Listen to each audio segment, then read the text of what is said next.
본 광고는 심의 기준을 준수하였으며 유효기간은 심의일로부터 1년입니다.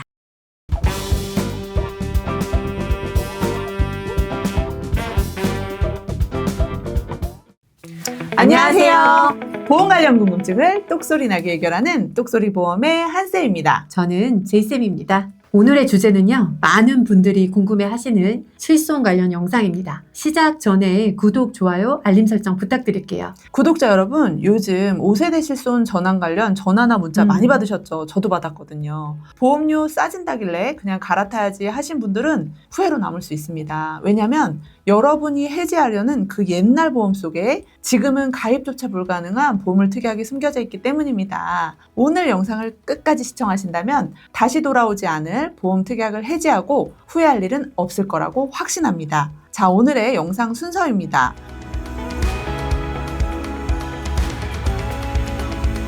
이미 3세대, 4세대 실손으로 전환하신 분들도 많을 것 같거든요. 그런데 혹시 실손만 전환하고 같이 들어있던 다른 특약들까지 다 해지해버리신 분들도 있지 않으실까요? 있으세요. 예. 1, 2세대 실손은 지금처럼 따로 단독 실손으로 가입하는 게 아니라 종합보험 안에 특약으로 들어있었던 구조였어요. 즉 실손 하나만 가입한 게 아니라 실손, 각종 진단비, 수술비, 입원비, 후유장애, 재해보장까지 이 모든 특약이 한 보험 속에 종합으로 묶여 있었습니다. 그런데 지금 실손 전환이라는 건 보험을 새로 만드는 게 아니거든요. 기존 계약에서 실손 부분만 따로 빼서 가입을 하시는 거예요. 즉 종합보험 안에 실손 특약만 4세대나 5세대로 교체되는 겁니다. 나머지 진단비, 수술비, 입원비 특약은 그대로 있어요. 문제는 이걸 모르고 해지하고 다 없애버리고 부분적으로 환급되는 이 환급금을 보상으로 생각하는 경우가 많다는 것입니다. 그럼 1, 2세대 가입자라면 이미 실손에 남는 특약들은 보험료를 상당 부분 납입했을 것 같거든요. 네.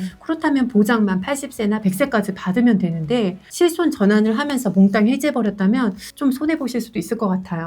맞습니다. 자, 그래서 이제부터 과거 가입자만 누릴 수 있었던 보물 특약들을 중심으로 왜 해지하면 안 되는지 정확하게 알려드릴 테니 실손을 전환해야 하는 시기가 온다면 이 점을 꼼꼼하게 체크하시기 바랍니다. 첫 번째, 해지하면 안 되는 특약은요, 80세 만기 보험이 짧다고 해지하는 경우입니다. 80세 만기라도 해지하면 안 되는 이유는요, 1세대, 2세대 실손이 판매되던 시절 80세 만기 보장 상품은 100세는 아니지만 현재 보험과 보장 구조 면에서 다릅니다. 뒤에 더 자세하게 특약별로 말씀을 드리겠지만 예전 보험 특약의 약관 내용이 변경된 경우가 많잖아요. 동일 조건으로 재가입 불가능할 수도 있고요. 예전에는 건강체 보험이 가능했지만 세월이 흘렀잖아요. 지금은 건강 상태가 변경되었을 확률이 높습니다. 노후엔 진단 기준이 또 통과가 되기 어려울 수 있어요. 맞아요.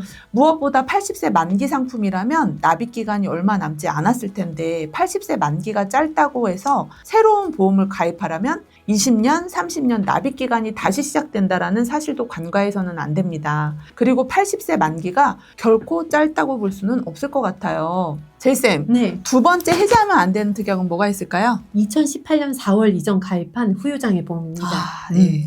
2018년 4월 후유장애 약관이 변경됐잖아요. 네. 후유장애라는 거는 사고나 질병 치료 후에도 몸에 영구적 또는 장기간의 신체 기능 손상이 남는 상태를 말하는데요. 예를 들면 교통사고 후에 어깨 움직임의 제한이나 뇌졸중 후에 팔다리 마비, 그리고 인공관절 척추 고정, 신경 손상 등 후유장애 특약은 이럴 때 장애율에 따라서 비율로 지급하는 구조의 특약을 말합니다. 네. 그러니까 단순, 불평, 기능 저하는 장애로 인정받기 어려워졌고 반드시 영구적 손상 또는 의학적 진단 근거 기능 상실을 확인서가 필요하기 때문에 장애율 인정 문턱이 높아졌습니다. 예전에 보장되던 경증 장애 디스크, 인대, 인공관절 등 대부분 제외된 거죠. 네. 2018년 이전 약관은 장애 범위가 넓고 인정 조건이 유연한 편이었다면 2018년 변경된 약관은 분쟁 관련 명확한 것은 분명하지만 후유장애 판정 기준이 허들이 높아진 것은 사실입니다. 그래서 이 특약은 유지하시는 게 유리하실 것 같아요. 맞습니다. 저도 그렇게 생각합니다. 자, 다음은 해지하면 안 되는 특약 세 번째입니다.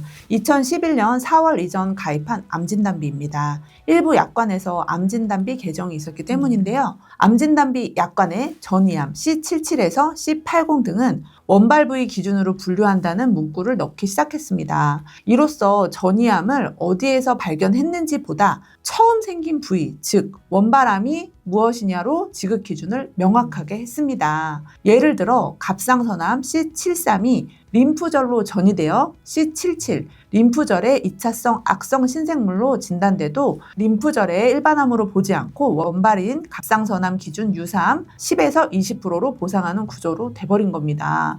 물론 2011년 4월 이전 암진단비라고 해서 원발암 관련 분쟁이 없는 것은 아니지만 2011년 4월 이전 약관상 명확하게 해당 조항 문구가 없고 설명이 미흡했다면 분쟁에서 소비자에게 유리하게 해석될 확률이 높습니다. 그렇기 때문에 상당 기간 납입한 암 진단비를 해지하면 안 된다고 생각합니다. 자, 그리고 네 번째 해지하면 안 되는 특약은요, 바로 수술비 특약입니다. 1세대 실손보험 가입 당시 16대 질병 수술비, 14대 질병 수술비를 많이 가입했는데 과거 16대 질병 수술비 약관에 백내장 수술은 지급 제한이 없어 좌우한 각각 별도 지급이 가능했습니다. 저도 많이 청구를 해드렸거든요. 현재 약관은 동일 상병 60일 이내 1회 한정 조항들이 들어가서 좌한 우한 수술이라도 약관상 같은 질병으로 간주하잖아요. 네, 그래서 1회 지급되는 경우가 다수죠. 맞습니다. 네. 이 레이저, 내시경 등 수술 인정 범위 관련 과거 수술비 특약은 치료 목적이면 수술로 폭넓게 인정하는 경우가 많았거든요. 그런데 최근에는 행위 코드, 시술 분류 등 내부 지침상 지급 심사가 강화되고 있습니다.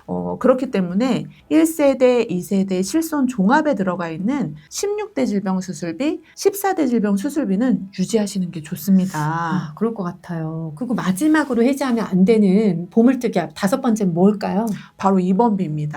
이게 약간 의외일 수도 있는데요. 맞아요. 많은 사람들이 입원비는 비효율적이니까 불필요한 특약이라고 많이 이야기하잖아요. 그런데 1, 2세대 실손 가입 당시 입원비라면 상당 기간 보험료를 납부했는데 굳이 해지할 이유가 없습니다. 맞아요. 이렇게 실손 전환을 하게 되면 이제 본인 부담금이 늘어나잖아요. 그렇죠? 그래서 이 부분을 100% 커버할 수 있는 보험을 생각한다고 하면 수술비나 입원비 특약이 부족하지만 약간 누수되는 비용을 충당할 수는 있겠다 이런 생각이 들거든요. 맞습니다. 네. 1, 2세대 실손 가입자라면 계속 올라가는 보험료 부담에 한 번쯤은 이 실손 전환을 고민해 보셨을 것 같아요. 저도 마찬가지거든요. 이때 실손을 전환하면 다른 특약도 자동으로 바뀐다고 오해하시는 분들이 너무 많아요. 하지만 전혀 아닙니다. 실손만 전환이 되고요. 나머지 특약들은 그대로 남아 있습니다. 이때 보험 설계사나 주변 지인이 실손 제외하고 남은 특약은 너무 오래됐잖아요. 그래서 많이 바뀌었으니까 이 부분은 그냥 해지하고 환급금이 나오게 되면 그 돈으로